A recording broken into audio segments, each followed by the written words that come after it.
হে নারীরা, তোমরা ঘরের মধ্যে আবদ্ধ থাকো, তোমরা নিজেকে জাহিলি যুগের নারীদের মতো প্রকাশ করিও না। তোমাদেরকে তো কবরে পুঁতে ফেলা হতো, তোমাদেরকে জিন্দা কবরে দিয়ে দেওয়া হতো।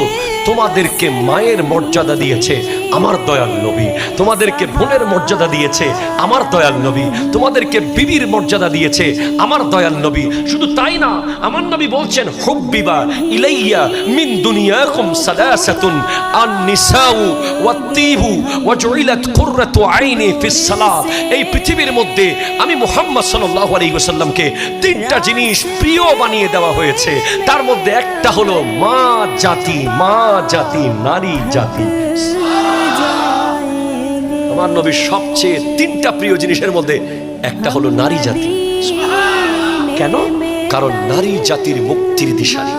আজকে এই মিলাদুন নবীর প্রোগ্রাম সবচেয়ে বেশি যাদের উদযাপন করা দরকার তারা হলো মা বোনরা। কারণ আমার নবী এসে জীবিত কন্যাকে কবর থেকে তুলে বলেছেন, তোমাকে জীবিত কবর দেওয়ার অধিকার ইসলাম দেয়নি।